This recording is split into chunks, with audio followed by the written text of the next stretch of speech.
Hey, what's up, family? And I want to welcome you to this training on reaching the next gen.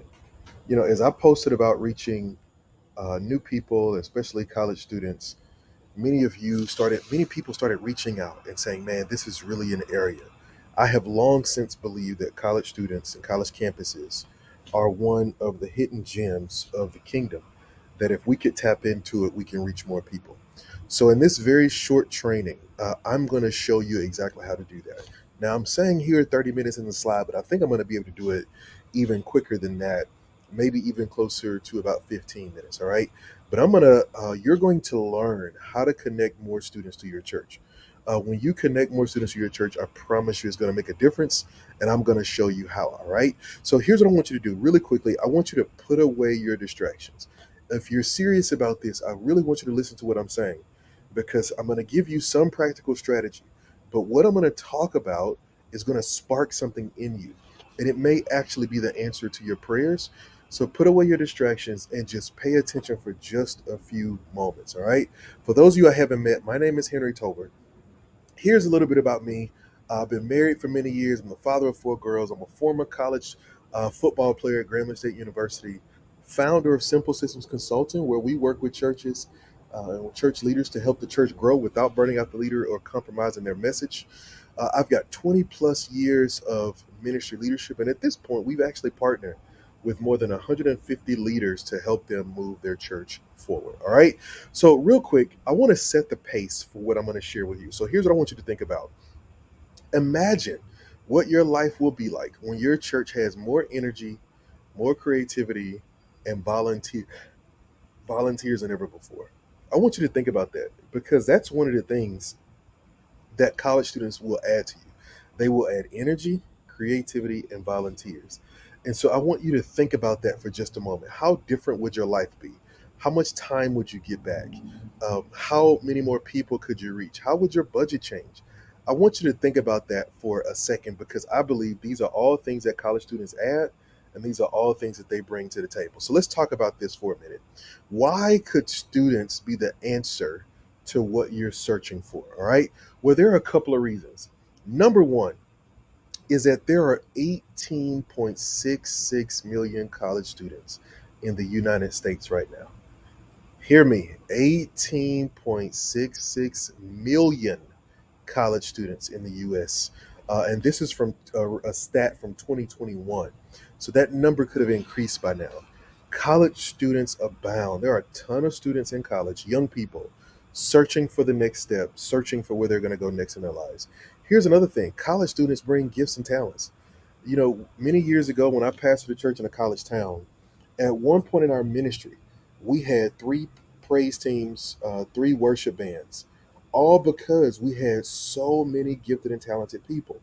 Many young people who are locally on a college campus, they come from churches, they come from places where they've been involved in different things. And so when you bring them in, their talent and their abilities come with them. Another thing, and this is a huge misnomer I see, but college students have a lot of availability. Their schedules are very flexible. For those of them who aren't working full time jobs and things of that nature, their availability is there. It's through the roof. And so they are more available to serve. They are more available to help do projects that connect with other people. They're more available to spend time with their peers. So all of those things make it important. And another thing, they run impacts. I'm going to tell you, man, you mess around and get one or two college students, it turns to 10 very easily. I'll never forget inviting three college students to come to church one night. I saw them walking down the street. They came to church, and the next week, they brought 20 other people with them. And so you never know. College campuses are very organizational, they're very relational. They're made up of people who have found different relationship pockets that they can plug into. So you want to be aware of that. All right. So here's the summary. Here's the bottom line. The secret to successfully reaching more students is to go to them first. We've been in this come and see mode so much in the church, and I think we've missed a lot of the opportunity that we have. And that opportunity is to go to them. When you go to them, many times, if you do it right, if you do it well, you have a captive audience. You have people who are already there. I started in many different ways, and I'm going to give you some ideas here. But I started in chaplaincy. for some of the sports team on campus, because as a former athlete, I knew that if we could reach the football team, the basketball team, the baseball team, softball, all these different groups, cheerleaders, I knew that they are some of the most visible influencers on campus, and many of them have their hands in so many different circles. And so it was about going to them first. All right. So let's break this down into three secrets, into three things I want you to know. All right. Number one, if you want to connect with students, you must find a need you can meet. All right. What I'm saying here is you must think about, what do students need, and how is the gospel, or how is the church a solution to those needs? All right, here are five simple ideas. Number one, move-in day. We would do what we call church on the go. And so we would go during move-ins twice a year. We would go on campus on that Sunday, and we would simply help students move in. We would carry mini fridges and microwaves and bedding and, chester drawers and all these kind of things up. But as a part of that, we were getting a chance to meet the parents. We were given a chance to be the first to meet their needs. I remember one year we gave away gift bags with a box of cereal and a roll of toilet paper. Like something that simple, with a flyer inside, helped us to really take a next step and move things forward so that we can help things go ahead. All right. So move in day is an opportunity.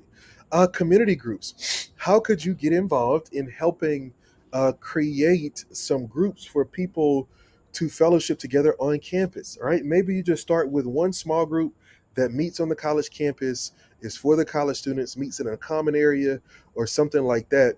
But many college students are still looking for the relationships, especially as freshmen. If you can help the freshmen begin to build relationships and connect with people, it makes a huge difference. All right. Number three, mentorship programs. This is a big one. A ton of college students, research has shown us that the younger generation does enjoy connecting with the older generation. So, how then could you help them do that? By putting them into programs where you specifically partner people with college students. Number four, campus ministry. Most campuses have campus ministries already in effect.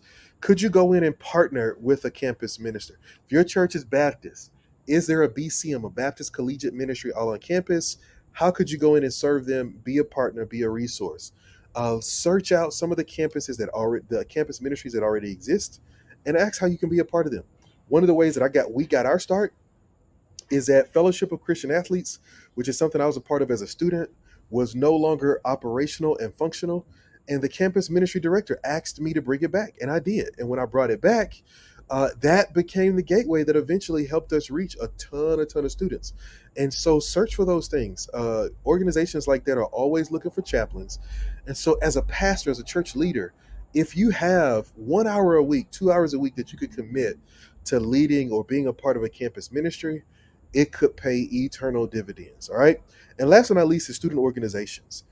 Connect with some of the student organizations that are already doing things on campus and see how you can come alongside them. Find the student union. If you're a black church, is there a black student union on campus? Are there, again, I mentioned campus ministries. What kind of service organizations? What organizations are out there? I'm telling you, people very rarely say no. Organizations rarely say no to help. All right. And so, again, if you can go to where they are, find a need that you can meet, you then can make a huge difference. All right. Secret number two is that your reach is directly connected to your willingness to adjust to their rhythm. All right. Here's what I mean. If you want to reach college students, you're probably not going to be able to do it by doing the same things you've always done.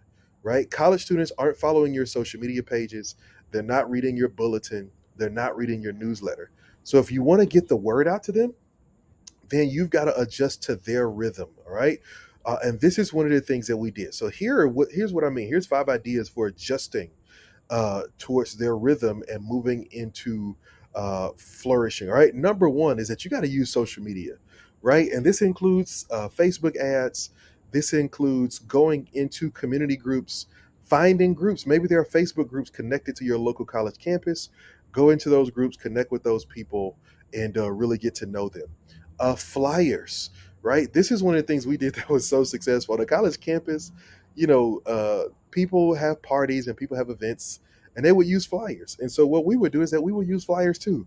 We would put them on cars, we would put them indoors. And every single time we did a mass distribution of flyers, we passed out at least 1,000. We always saw at least a 10% bump in our attendance that weekend. And so I'm telling you, if you get into their rhythm and you meet them where they are, it can make an absolutely huge difference. All right. Number three, fundraiser support. All right. Here's another one. Some college campuses, sometimes it's through specific departments, sometimes it's through athletic departments, sometimes it comes through even the police department, but they'll do fundraisers, right? Our church participated in a fundraiser where they were asking churches, you would pay something like 600 or 700 bucks, and they would put your logo, your website, and whatever you wanted on a magnet that they put inside of every dormitory on campus, right? That was something that I thought was really innovative, right? If your local college doesn't have that, what if you led that fundraiser for the school and you said, hey, we want to do this fundraiser for the school and we're going to raise funds for the school, but we just want to make sure that we're allowed to put the magnets in there. We'll go and get the people. And so you reach out to local businesses and local organizations, and maybe you have some in your church, and you have people to make a donation, and that donation goes to help pay for the production of the magnets, but also to make some kind of monetary donation to the school as well. That is something that could really be a huge blessing, especially if you're in a town where there's a school that is struggling with some funding and things of that nature. Even if it only becomes $5,000, right? $5,000 for a specific athletic program or something like that pays amazing dividends. All right. Number four, school publications, right? Many schools, universities, and colleges, they have a newspaper or they have some kind of publication that they're putting out. You want to be a part of that publication. So, how can you get information about your church in that publication? How can you get the word out so that they know that you're there and that you're available to them?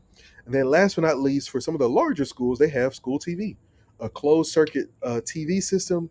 If you can go in and be a part of that TV system, I brokered a deal many years ago where I could go on every day and do devotionals with the school TV station. And unfortunately, I never actually followed through on the idea, but it was made available to me and it was free.